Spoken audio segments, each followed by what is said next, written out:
Sejam todos bem-vindos. Você que está nos assistindo agora pelo YouTube, seja bem-vindo a mais uma palestra pública. Vamos fechando os nossos olhos, sentando confortavelmente nas cadeiras. Você que está em casa, procure se sentar de uma forma confortável, respeitosa, para que nós possamos assim elevar os nossos corações e receber a conexão com a espiritualidade amiga, com os irmãos espirituais que nos acolhem, que dirigem, que nos orientam nas nossas dificuldades, nas nossas decisões. Amado Mestre Jesus, nesse momento de oração em que levamos os nossos corações a Ti, nós vibramos gratidão, Senhor, por mais um dia de vida. Gratidão pela lucidez das nossas ideias, pela capacidade de ver, de ouvir, de nos locomovermos, pela nossa liberdade, pela comida em nossa mesa, pela casa que nos abriga, por termos um lar nessa noite fria, quando tantos irmãos padecem pelo frio nas ruas da nossa cidade.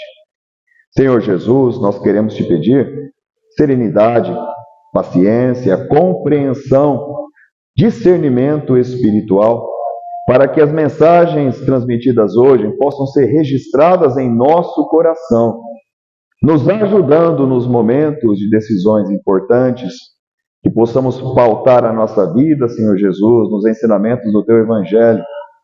Abençoe o nosso irmão orador da noite de hoje, que as suas palavras venham de encontro com as nossas necessidades, que tenhamos todos uma boa reunião e que os Espíritos Consoladores a serviço de Jesus possam nos auxiliar neste processo de aprendizado. Que assim seja, graças a Deus. Marchiori, vamos lá? Deixa eu te colocar aqui o microfone, por aqui, para o pessoal de casa poder te ouvir melhor. Tá bom. Boa noite a todos. Parece que eu só encontrei desencarnados. Vamos ver se tem gente viva aqui. Boa noite. Ah, bom, eu estou no lugar certo. Obrigado, Flávio, pelo convite. Feliz de estar aqui mais uma vez. É tão bom quando a gente volta numa casa. É reconfortante mesmo. E a gente vê o progresso da casa. Não só o progresso material, mas com o progresso de corações novos. Eu estava falando com o Flávio, a primeira vez que eu estive aqui, a primeira palestrinha foi num ambiente um pouco diferente, e a gente vai vendo a casa crescendo, para melhor acomodar todos vocês. É tão bom acompanhar, a gente fica feliz com isso. Na noite de hoje, eu queria falar com os amigos, na verdade fazer uma pergunta, e eu fiz essa pergunta para o Flávio ontem, quando ele me fez o convite. Ele até deu uma risada e a gente brincou um pouco. E essa pergunta eu faço para vocês. Quanto é que será que a gente dorme durante o sono à noite? Ele disse assim, Marchiori, eu estou sempre acordado. E eu disse assim, será? Quando é que você realmente dorme? À noite, durante o sono? Ou será que você anda dormindo durante todo o dia? No ônibus? Na escola, no emprego, no trabalho? Dentro de casa? É uma pergunta, é uma reflexão que Paulo de Tarso fez e muitos de nós não compreendemos. Mas para explicar essa passagem, essa pergunta, para respondê-la, eu vou começar com uma história. Tem uma história que um soldado americano foi até o Vietnã defender a bandeira americana, porque ficou vários anos, décadas em lutas com os Vietcongs, e foi chamado um jovem, o mais novo de 3 filhos. Saiu dos Estados Unidos, da capital de Washington, até o Vietnã para combater em nome de sua pátria. E lá ficou durante 38 anos. 38 anos. Não pôde sair da localidade. Perdeu o desencarne do pai. Afinal de contas, durou 38 anos a sua estada lá. Perdeu o desencarne da mãe. Não pôde voltar à terra natal. Faleceu o irmão mais velho, o arrimo de família, até que depois de 38 anos, o chefe da corporação nos Estados Unidos, vendo que o último irmão ainda vivo, mais velho que ele, já acometido de uma doença grave, precisava de um reconforto. Foi quando ele solicitou ao chefe da corporação que fosse buscar o menino e voltasse, assim mesmo?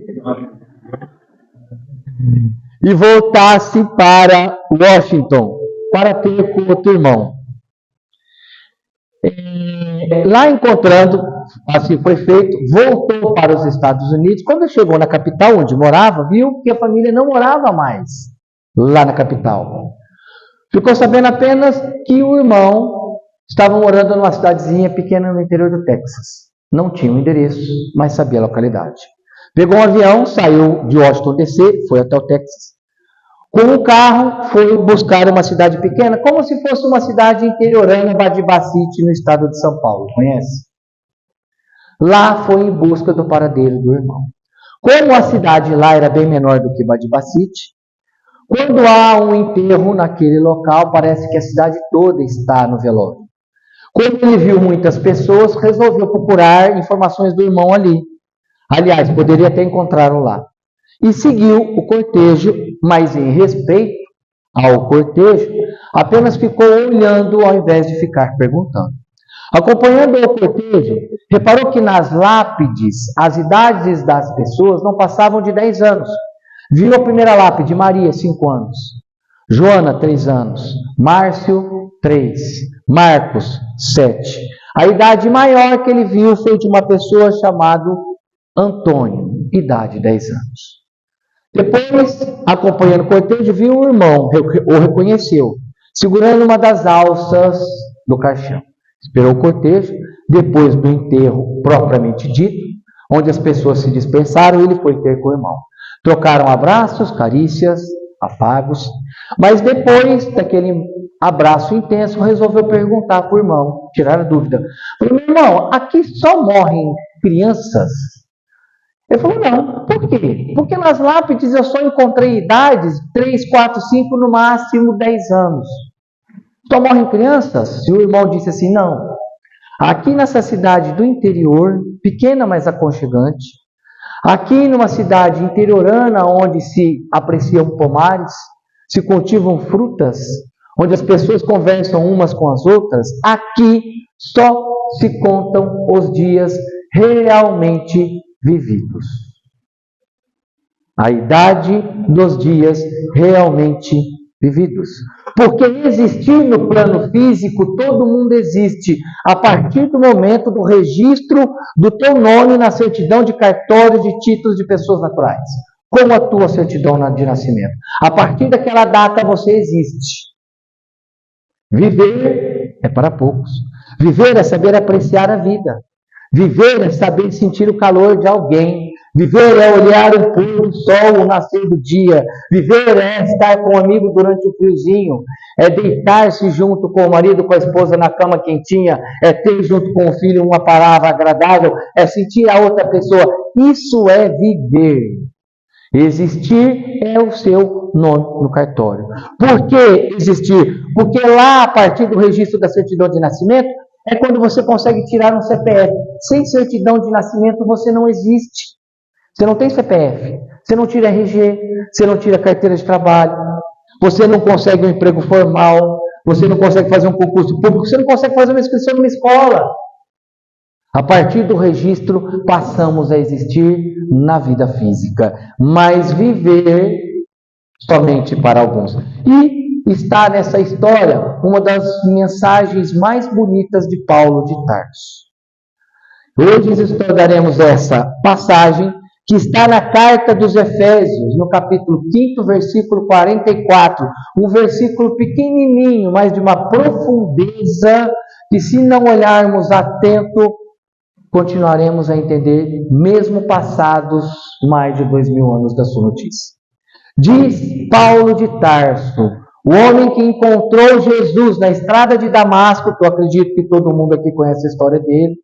Para os jovens, que eu vi crianças aqui que não conhecem a história de Paulo, foi um senhor que perseguia os cristãos, imagine, perseguir a doutrina espírita, aqueles praticantes, matavam eles, crucificavam eles, até que encontrou Cristo. E Cristo, na estrada de Damasco, para quem conhece, ficou cego. Depois que ele viu Cristo, passou a viver. Porque até então ele existia no mundo dos romanos como Saulo. Saulo de Tarso era o seu nome de batismo, era o seu nome no teu CPF, era o seu nome na tua carteira de trabalho, era o seu nome no seu emprego junto ao Sinédrio. Saulo, o homem de Tarso.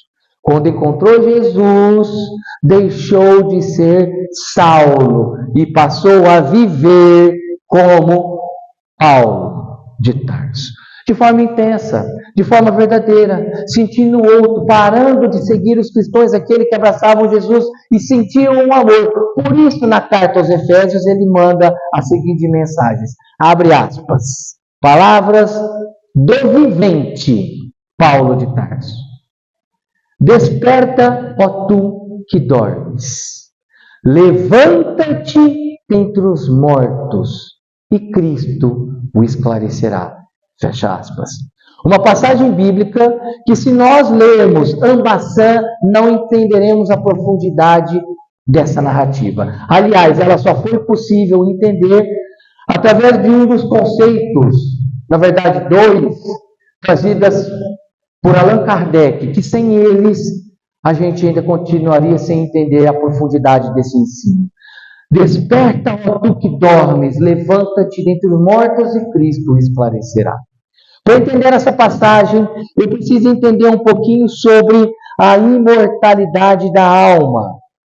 Uma das concepções carro-chefes base da doutrina espírita, de que nós não somos isso que você vê, somos mais do que isso que você vê.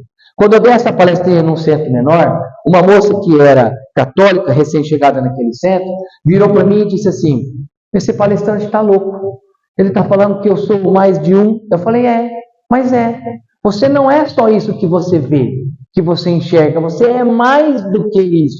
Você, na verdade, são dois, na verdade, são três, mas a parte do perispírito precisa estudar um pouco mais. Vamos ficar com os dois, a parte do corpo e a parte da alma, porque até então, antes de Allan Kardec, não se falava em espiritismo, em espírito errante, em espírito fora da matéria, se falava alma. Vamos falar do teu corpo e da tua alma, vocês dois. Ela falou assim, não, eu sou isso que você vê. E eu disse assim para ela, não. Quando eu era jovem, analise comigo, quando eu era jovem, eu peguei um espelho e olhei no espelho quando eu tinha 18 anos, 19 anos, estava entrando na faculdade. Eu peguei aquele espelho e olhei no espelho, sabe o que eu vi? Um jovem, bonito, vistoso, forte, um jovem inexperiente, mas com força de vida, um jovem com cabelo, muito cabelo. Não ri não, hein? E eu vi esse jovem, bonito. Deixei o espelho na gaveta, passado vários anos, 40 anos, encontrei o mesmo espelho nas minhas coisas antigas. Peguei ele, levantei o mesmo espelho, olhei para a mesma pessoa, porque não é outra pessoa, sou eu mesmo. Eu olhei para o mesmo espelho. Sabe o que eu vi?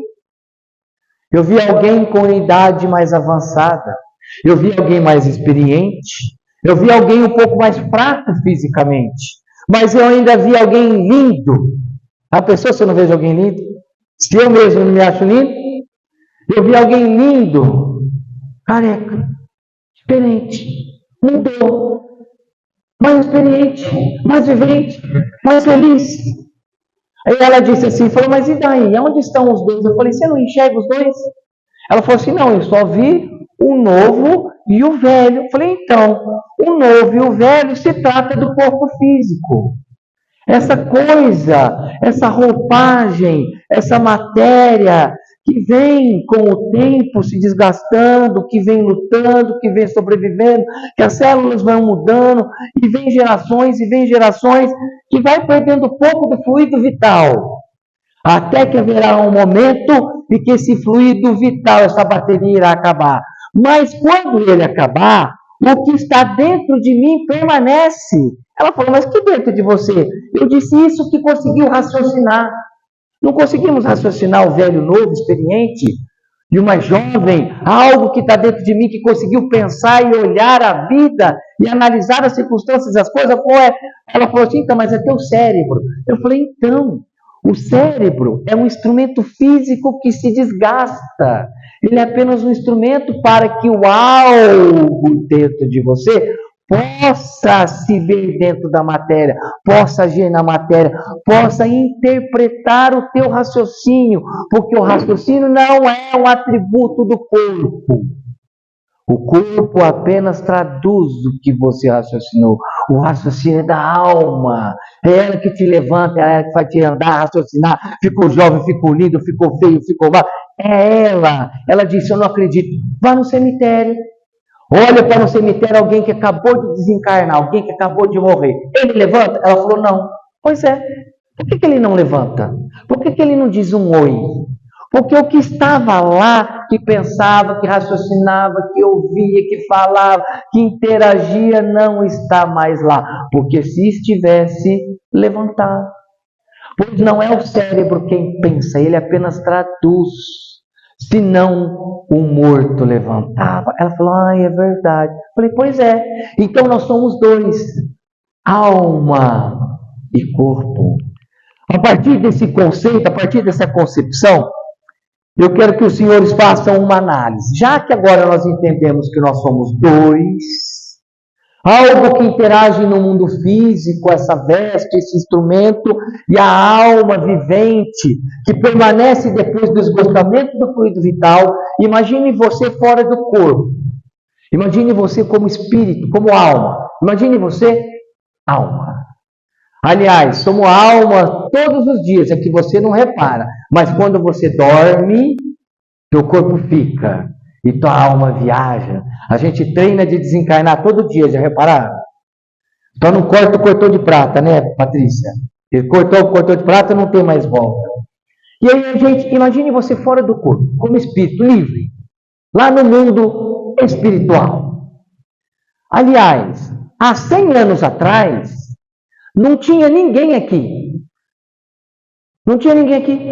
Você não estava aqui há 100 anos atrás, nem há 120 anos atrás, nem há 150 anos atrás. Vocês não estavam aqui.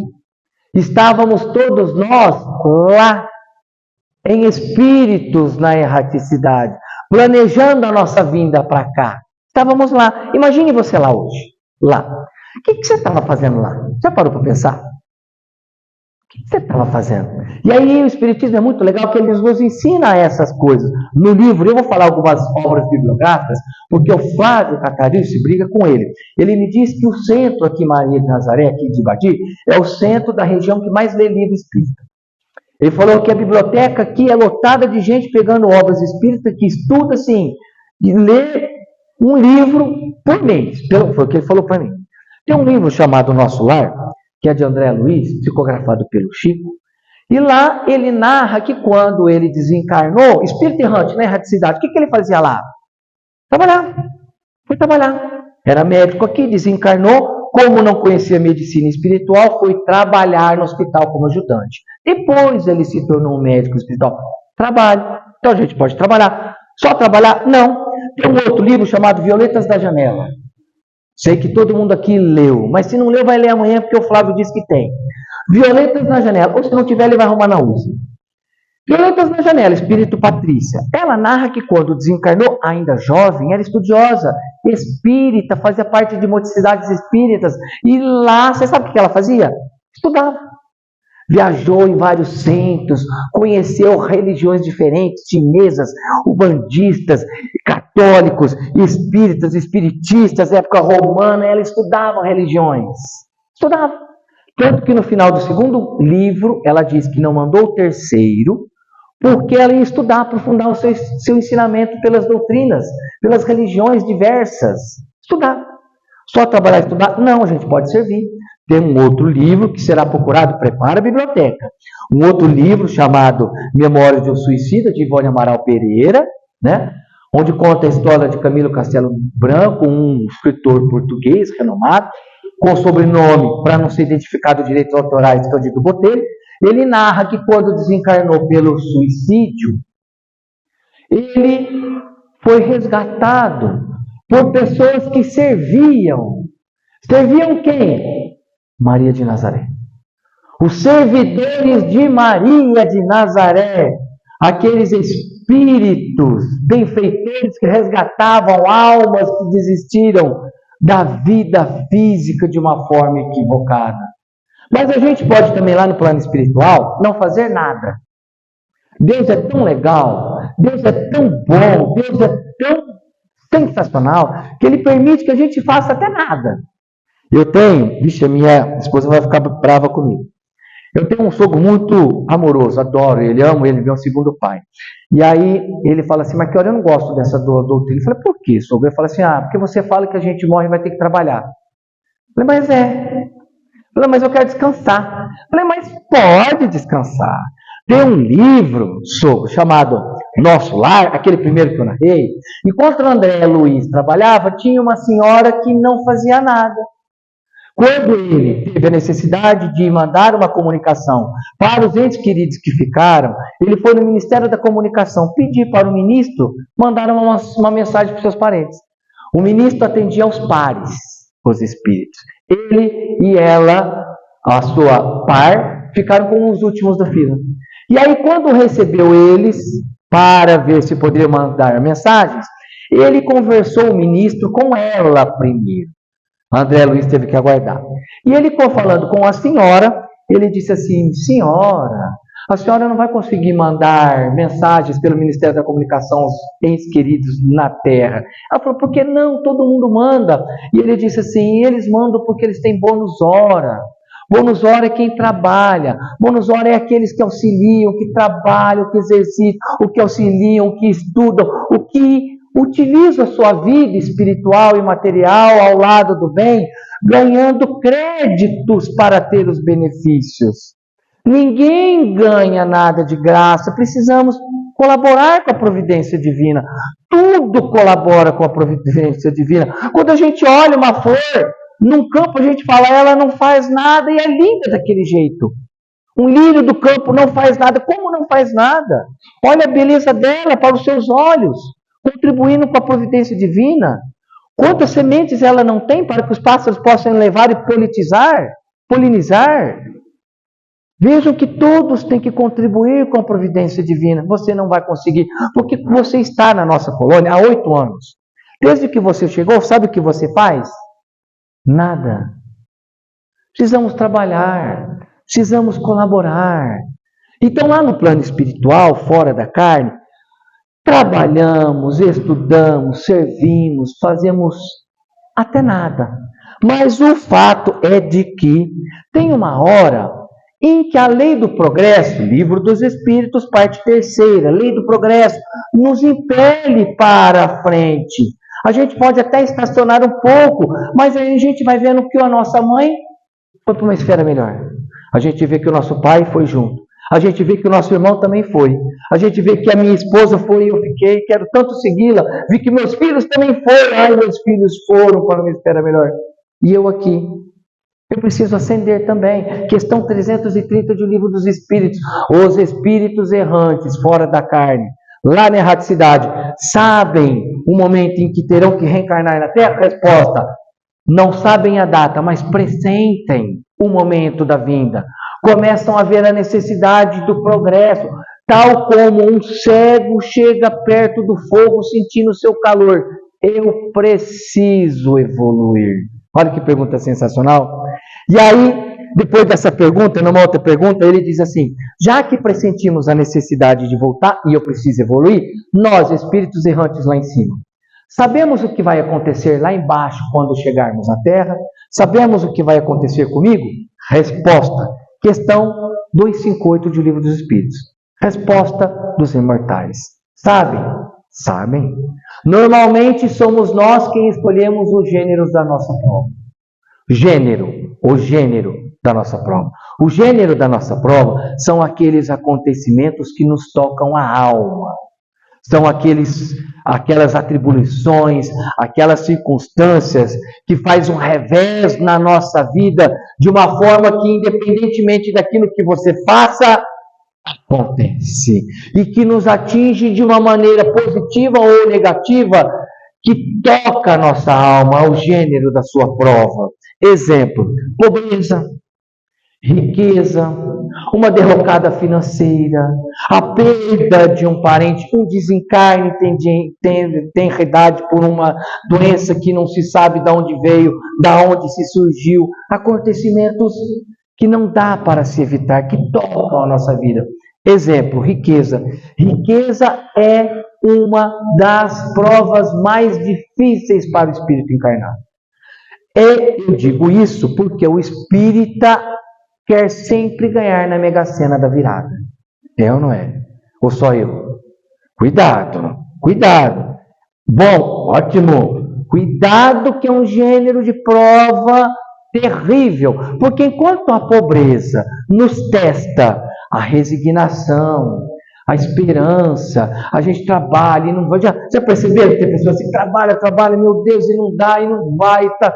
Mas está ali a resignação, a força, a fé, segue em frente, sobreviva.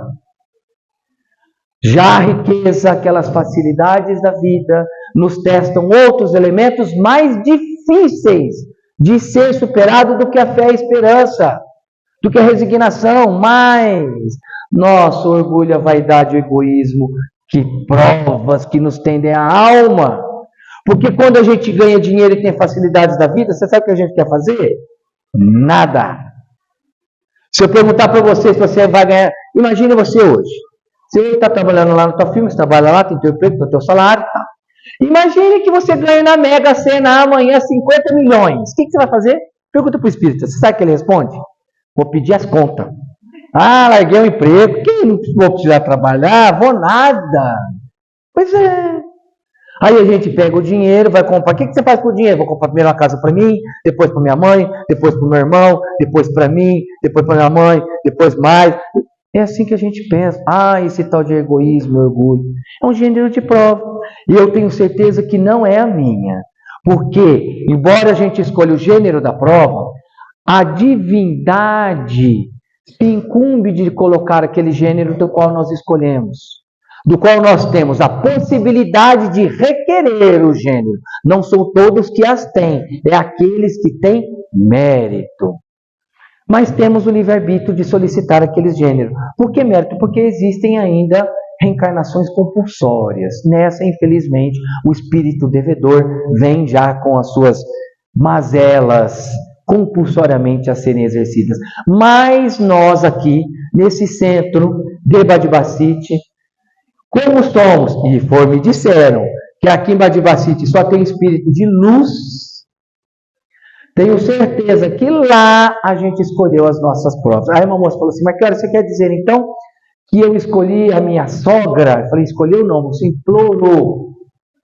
Você implorou porque é ali que você falou, eu preciso crescer. É ali que eu preciso estar do lado ali. Aí eu escolhi a minha nora? Foi. Você escolheu não, você indicou para o teu filho. É lá, filho, é ali, eu preciso ter ela perto de mim. É assim, a gente escolhe. Sabe por que eu sei disso? Porque na questão 264, Allan Kardec faz a seguinte pergunta. Já que nós temos o livre-arbítrio de pedir a escolha da prova, 264, o que nos orienta enquanto espíritos fora da matéria, espírito errante, tem um invólucro material? O que nos orienta para escolher a nossa prova? Riqueza para ter uma vida boa? Para andar de carro novo? Para ser servido? É assim? Eu quero um gênero de prova. Para quê? Para não fazer nada lá embaixo. Não. Resposta da espiritualidade para Allan Kardec. A única orientação enquanto espírito errante na escolha do gênero da prova chama-se evolução moral. Escolhemos as nossas duras provas do dia a dia para que a gente possa evoluir enquanto espíritos imortais que somos. Onde é a verdadeira vida. Porque existem várias existências. Existência romana, existência da Revolução Francesa, no feudalismo, existência em 2020 na pandemia, depois iremos falar existência da pandemia. Existimos ao longo do tempo, mas a vida é uma. A vida é uma a partir do momento que você é criado por Deus. A partir dali vem a sua vida, com várias existências, para em cada existência você venha evoluir moralmente. crescer enquanto espírito imortal que você é, o ser pensante. Então é aí que a gente escolhe o gênero das nossas provas. Beleza, Marchiori, entendi, estou lá, escolhi o gênero da prova, quero evoluir, vem. Vamos sair dessa parte de desencarnado fora da matéria, agora vamos encarnar como alma. Porque até então se falava em alma.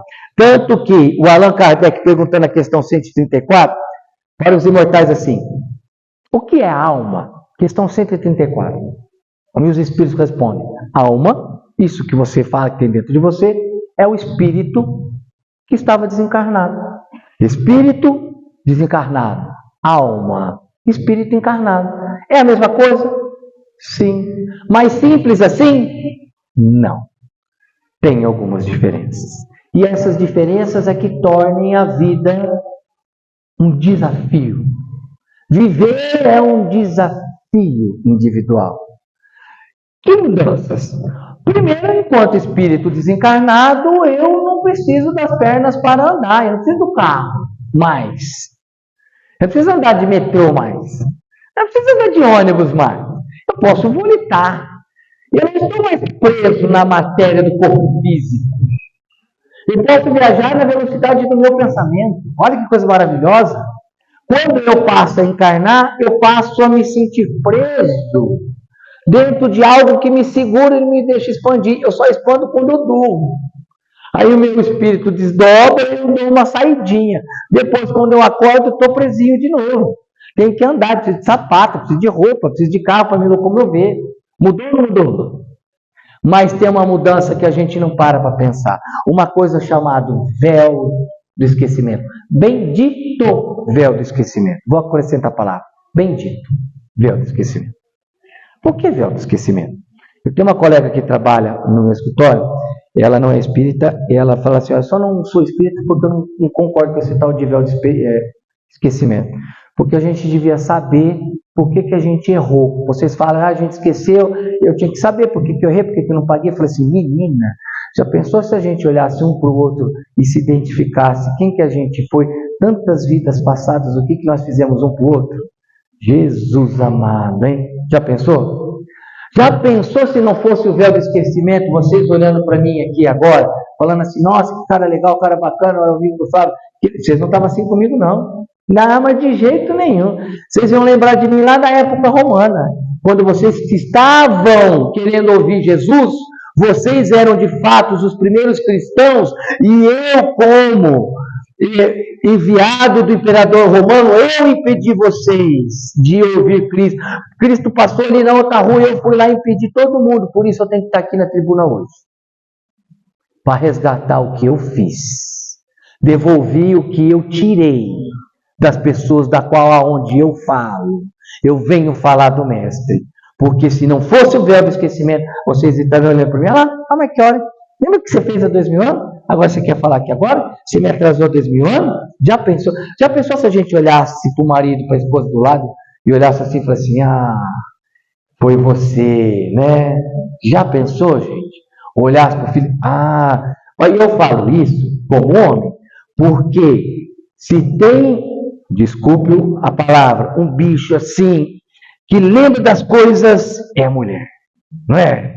Ela lembra do primeiro beijo, ela lembra do primeiro abraço, ela lembra de data de nascimento, do filho, do outro filho, do teu, da sogra, do sogro, ela lembra de tudo. Já pensou se ela lembrasse dos nossos erros, maridos, lá da época passada? Jesus na causa. Pois é, o véu do esquecimento. E aí a gente vem, fizemos um planejamento lá, escolhemos o gênero da nossa prova, viemos para cá pensando em evolução moral, porque fora da matéria, pensamos em evolução moral, porque enquanto espírito fora da matéria, cessa as ilusões de facilidades da vida material, cessa a ilusão de que a alegria está na fama, cessa a alegria, que a felicidade está em ter posse. essa falsa, essa passageira, esse momento de alegria que passa, cessa esse significado de felicidade. Felicidade é uma consciência reta, é ter amigos, é ser amado e poder amar, isso é felicidade. É poder sorrir, levantar assim, que dia maravilhoso.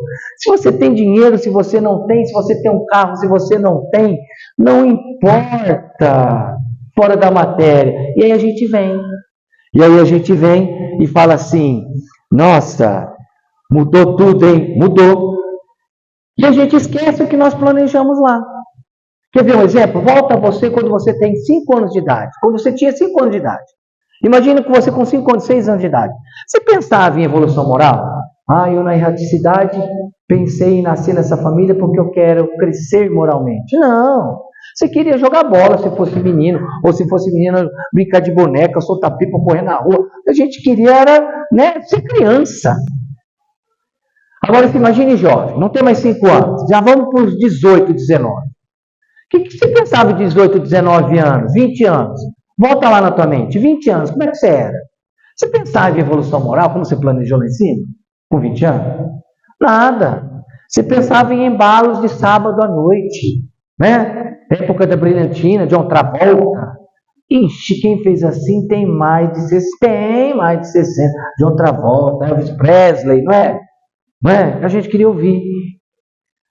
Agora eu vim nessa noite, eu fui convidado nessa noite para fazer essa pergunta. Não somos nem crianças e não somos mais jovens, somos todos adultos, certo? Eu vim aqui para fazer essa pergunta. E agora? O que você pensa da tua vida? Qual é o seu planejamento? Ficar rico? Trocar de carro? Minha vida acabou porque eu não comprei minha casa nova? Minha vida acabou porque o meu salário está pequeno?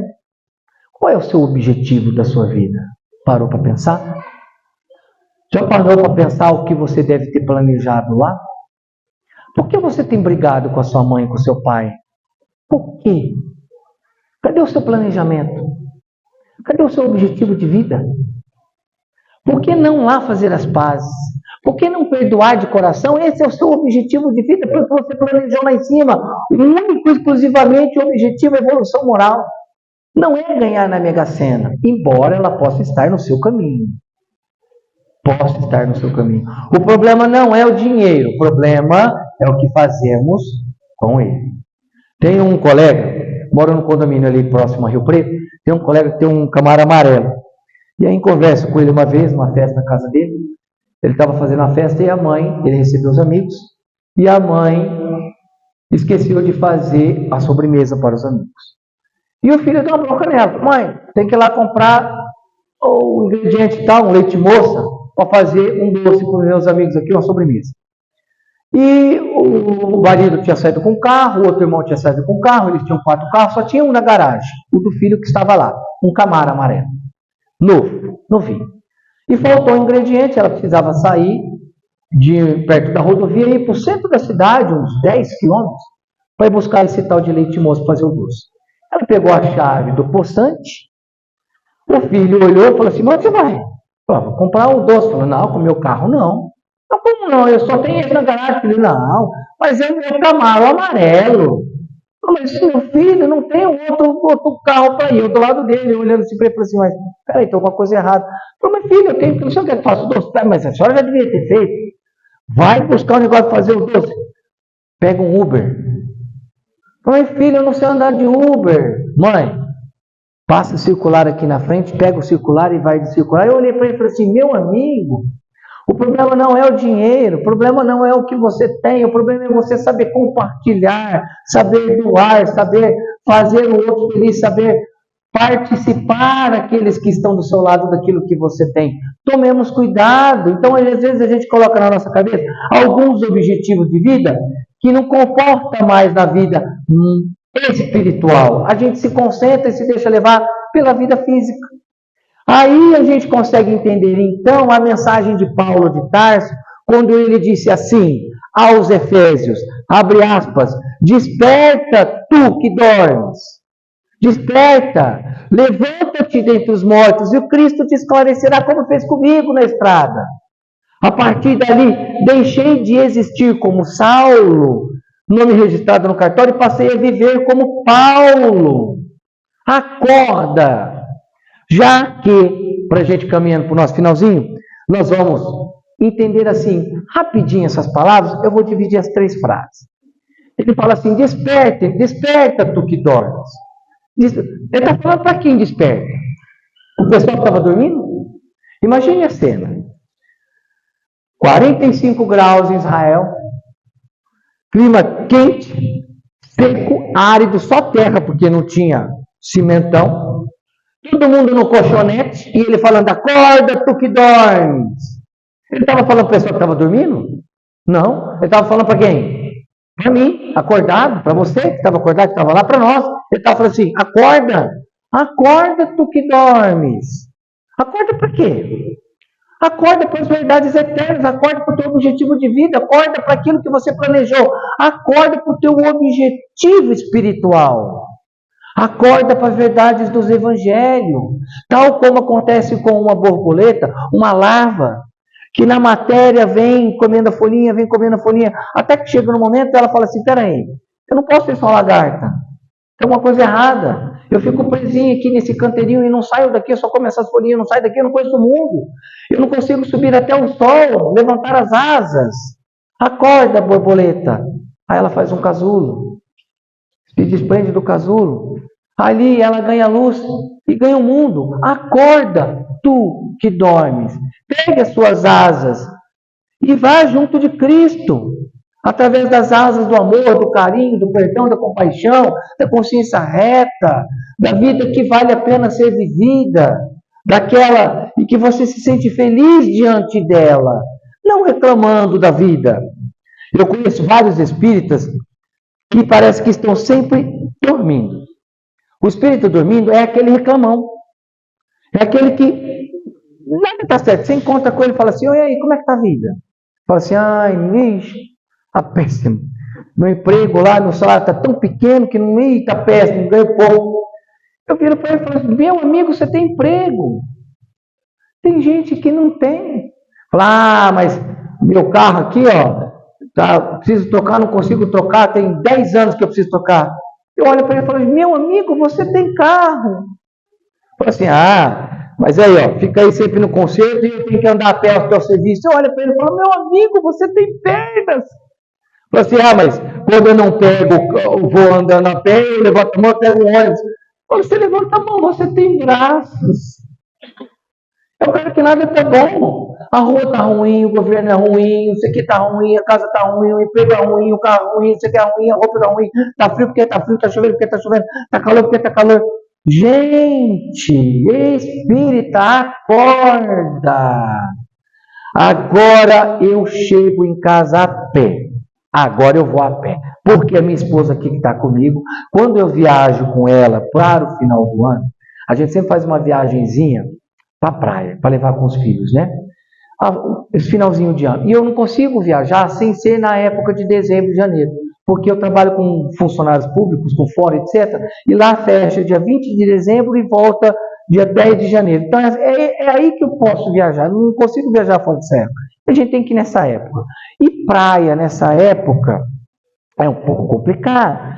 Aí eu chego de viagem, a minha sogra liga para minha esposa e fala assim, e aí, como é que foi a viagem lá naquela cidade Ubatuba?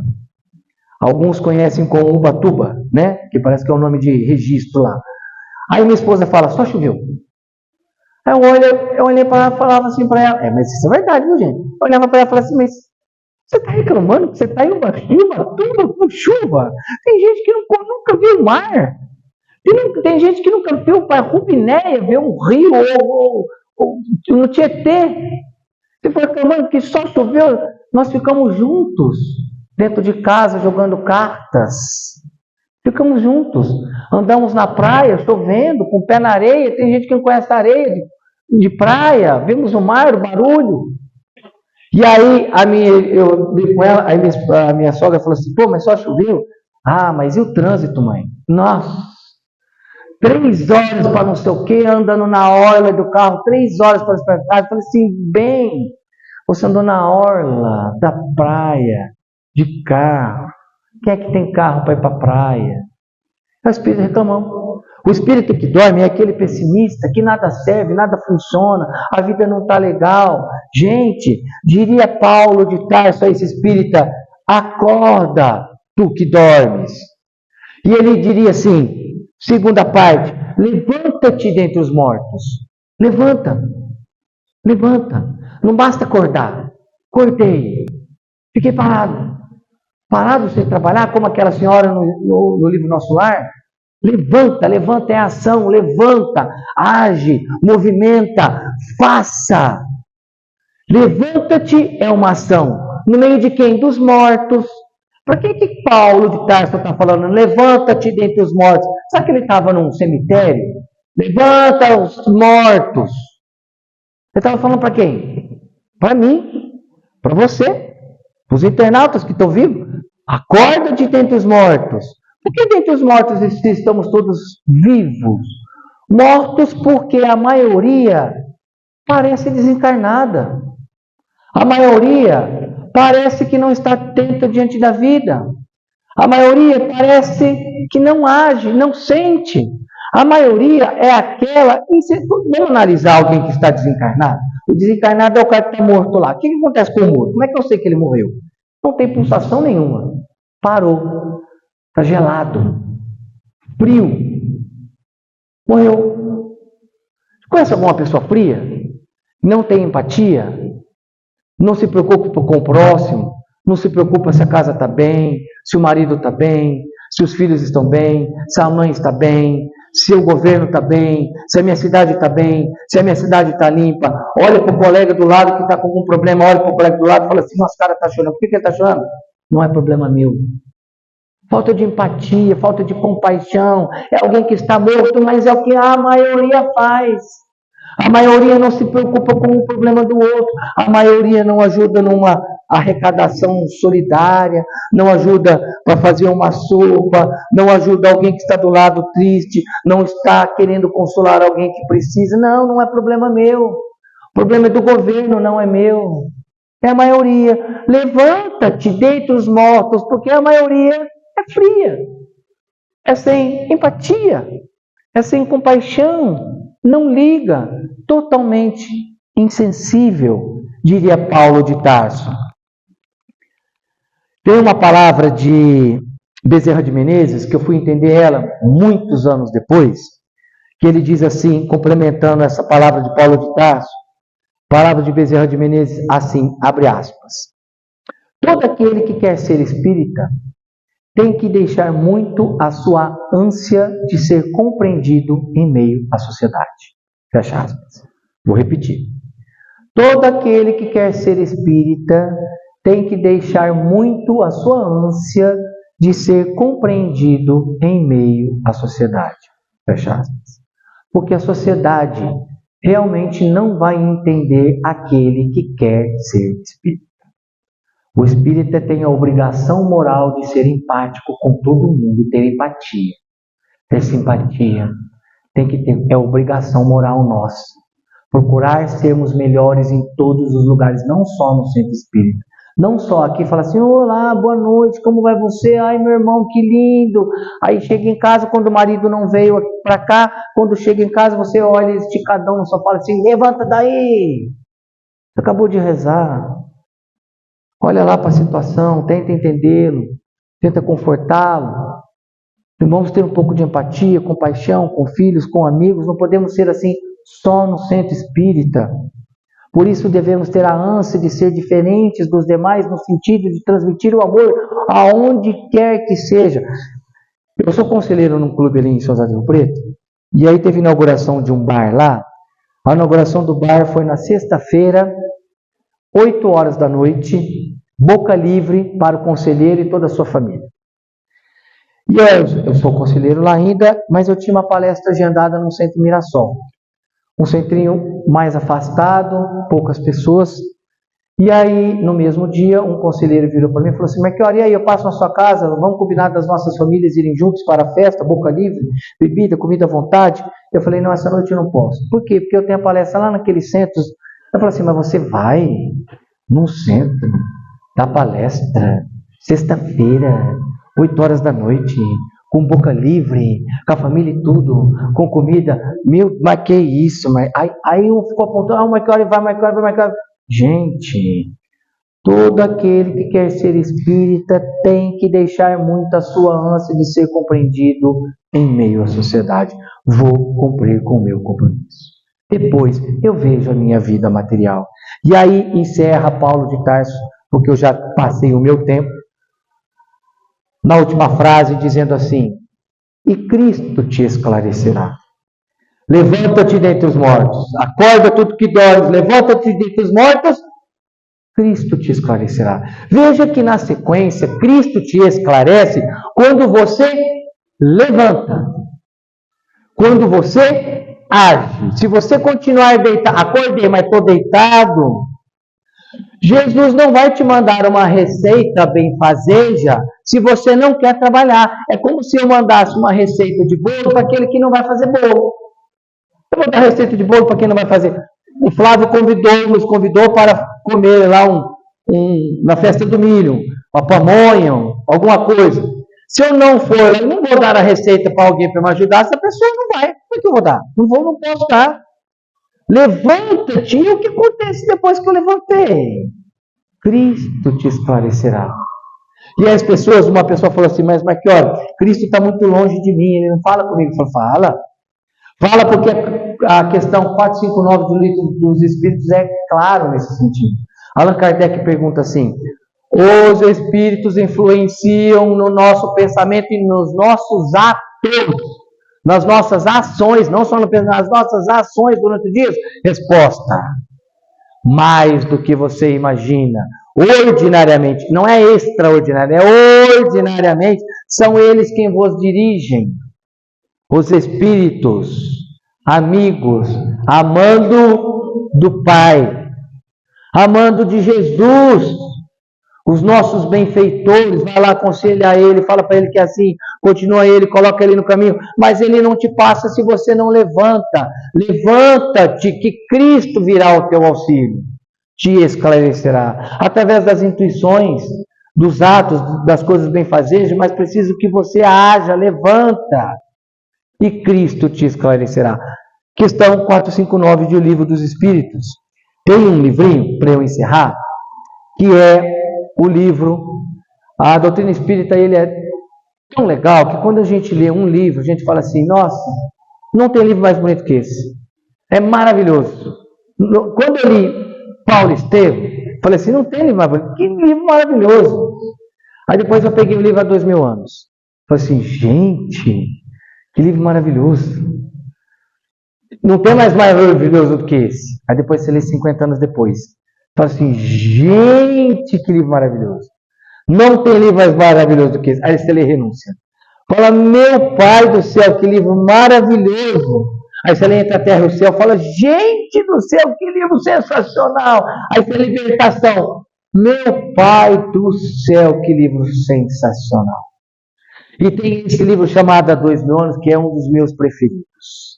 Esse livro conta a história da narrativa do nosso Emmanuel, uma de suas reencarnações como Públio Lentulus, que eu acredito que a maioria deve conhecer, mas eu queria fazer só uma passagenzinha, num pedacinho ali que me tocou o coração, que diz assim: quando ele, senador romano, orgulhoso, vaidoso, tinha a filha doente, a sua esposa pediu que ele procurasse vários médicos, e vários médicos do império tentando salvar a criança. Médicos e médicos e médicos e nada, a criança piorando. E a criança piorando. Quando acabaram-se os especialistas, a esposa cristã, já com afinidade com o Cristo, falou: bem, vai procurar Cristo para salvar a nossa filha. Eu ouvi dizer, ele cura as pessoas, curou leprosos, curou cegos, paralíticos. Vai procurar o Cristo. E você sabe que há 2000 anos, desde lá, as mulheres que mandam, né? Então ela fala assim, vai, tem jeito. Nós, homens, somos os últimos que damos as palavras, mas a palavra é sim, senhora. Foi, teve que ir, ela mandou. Quando ele encontrou Públio Lentulus, nosso irmão, no lago do Tiberíades, ele disse assim, agora eu vou falar palavras do livro, abre aspas. Jesus falando, não venho buscar aqui, eu já sabia que ele vinha, já estava à sua espera. Não venho buscar aqui o homem do estado, superficial, orgulhoso, que só os séculos de sofrimento podem encaminhar ao regaço do meu Pai. Eu venho atender as súplicas de um coração desditoso e oprimido da sua esposa para salvar a sua filha. Pode voltar, ela está salva. Mas, depois de longos anos, no desvio do caminho do bem, senhor senador, pelo sendal dos erros clamorosos, encontras hoje, aqui, um sendal, uma referência, um ponto de regeneração para a tua vida, ou, se não atender, demorarás milênios para reencontrar novamente. Está no seu querer aproveitar agora. Ponto. Saiu de perto de Jesus, voltou ao orgulho. Somente depois de 2000 anos apareceu Emmanuel. Poderia ter aparecido há 2000 anos atrás. Orgulhoso senador, hoje nos traz os esclarecimentos que precisamos permear essa mesma estrada, ouvir os conselhos do Mestre, como se Paulo de Tarso dissesse a ele, ou o próprio Cristo, desperta, senador que dorme, levanta-te dentre os mortos, eu, Cristo, eu aqui encarnado estou te esclarecendo, como nos acontece aqui hoje, os nossos benfeitores nos explicando a matéria do dia para que a gente possa ter um futuro melhor. Assim eu encerro. Eu iria falar outros livros, mas eu vou deixar para outra oportunidade. Eu queria só fazer uma remissão do livro da tua vida. Da tua. O Flávio não colocou no Instagram, quando ele postou a palestra, ele não colocou que eu sou um médium forte. Não sei se existe isso. Não existe. Ele não falou que eu sou um médium forte. Por que eu sou um médium forte? Porque eu sei que aqui tem gente que sofre. Sou um médium forte. Sei que aqui tem gente que sofre porque está no mundo de provas e expiações. Porque se não sofresse, não estava aqui, estava em mundo ditoso.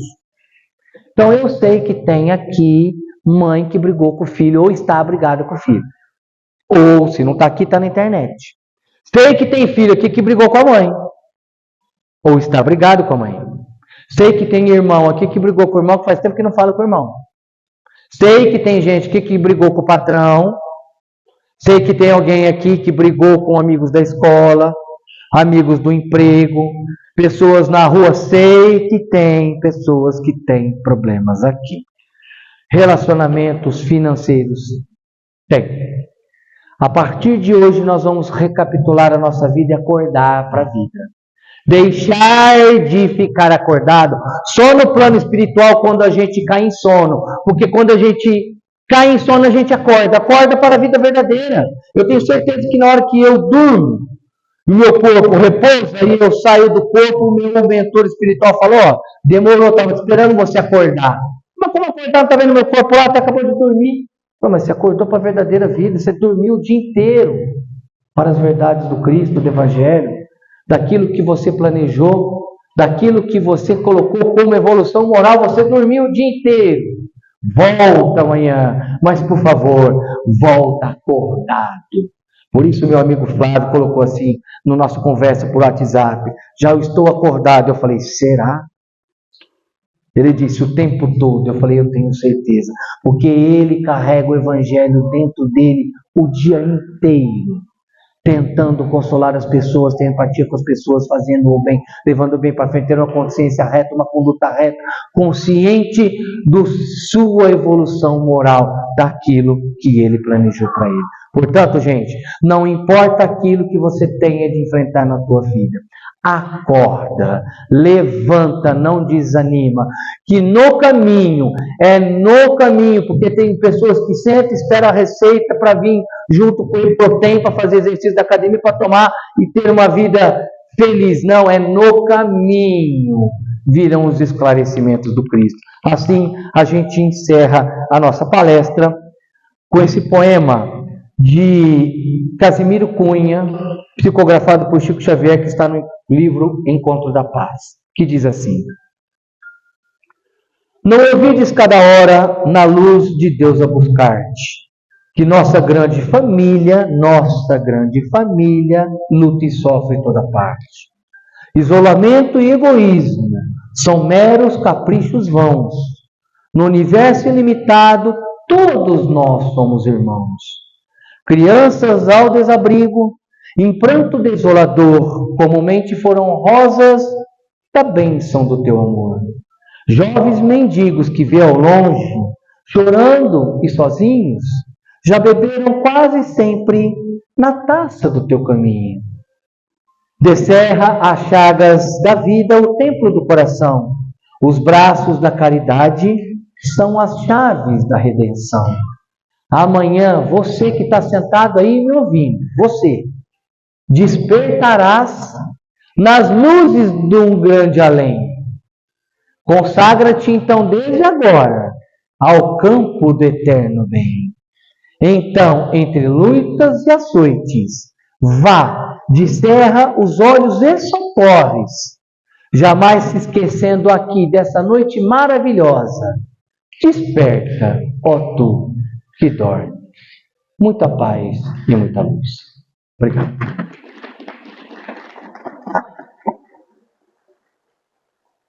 Obrigado pelo carinho, mas as palmas é para Jesus, tá? A gente é só mensageirozinho. Devedor.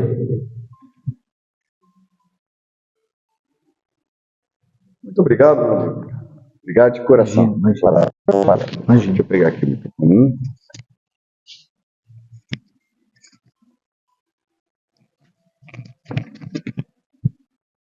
Esse diálogo nosso tem um detalhe que ele não sabe. Eu confirmei a palestra com ele, eu estava de plantão na rodovia. Mandei a mensagem de manhãzinha, como eu faço com todos os palestrantes. Mas que olha, você confirma a palestra? Ele falou, confirma. Eu falei, qual é o tema? Só que ele não respondeu. E a vida seguiu. Aí na hora do almoço, eu fui almoçar. E aí depois do almoço, falei, vou dar uma reiniciada no Windows. Eu vou dar uma cochilada, fui para o alojamento da base, dei uma cochilada de uns 15 minutos. Aí chegou a mensagem. Quando eu olhei a mensagem flutuante, estava escrito assim: desperta tu que dorme, eu tô um pulo na cama. Aí eu já respondi, já estou acordado já. Ele falou, não, esse é o tema da palestra. Aí que eu fui raciocinar. Por isso que eu respondi, já estou acordado. Muito bom. Quem está vindo pela primeira vez hoje? Ninguém. Quem não tem, quem está acompanhando a gente pelo Evangelho no Facebook, todo domingo às 9 horas da noite? Quem acompanha a gente? Levanta a mão. Ô, gente, acompanha nós lá. Não faz a gente ficar sozinho, não. Então, a gente usa essa versão do Evangelho, tradução do Salvador Gentili. Quem quer acompanhar a gente não tem esta versão do Evangelho. Que eu falo, ó, abre a página tal. Você tem, Jéssica? Então, você vai ganhar um desse aqui. Abre a página 125, nosso estudo é nessa página. Então, você já leva. Quem quer acompanhar todo domingo, 9 horas da noite, pelo Facebook, página Maria de Nazaré de Badibacite, Fraternidade Maria de Nazaré de Badibacite, você acompanha lá com a gente, meia horinha de Evangelho, já para a gente abrir as portas da nossa casa para a presença do Cristo, para a presença espiritual. Muito bom. Vamos fazer a nossa prece para que a gente possa finalizar nosso trabalho de hoje e já irmos para o passe. Querido Mestre Jesus, Senhor de nossas vidas, amigo de todas as horas, médico dos médicos, nós te agradecemos, Senhor, pela reunião de hoje. Agradecemos por permitir a nossa presença aqui neste ambiente abençoado e agradecemos aos irmãos espirituais trabalhadores dessa casa que prepararam esse ambiente com todo o carinho para nos acolher. Queremos te pedir, Senhor Jesus, que essas palavras fiquem registradas em nosso coração nos ajudando no nosso longo e doloroso processo de aperfeiçoamento moral. Abençoe a nossa família, abençoe o nosso lar, que enquanto estamos aqui recebendo essas bênçãos, que os nossos entes queridos também sejam iluminados e abençoados pelo Teu infinito amor. Ilumine os nossos pensamentos, para que o Teu Evangelho seja o farol a nos guiar em todas as decisões da nossa vida. Obrigado, Jesus, que o Teu infinito amor nos guie e nos acompanhe, hoje, amanhã e sempre. Que assim seja, graças a Deus. Obrigado a você de casa que esteve conosco até agora e até a próxima palestra. Vamos nos manter em oração e os pais com as crianças e os irmãos em tratamento espiritual já podem ir para a fila já para receber o passe.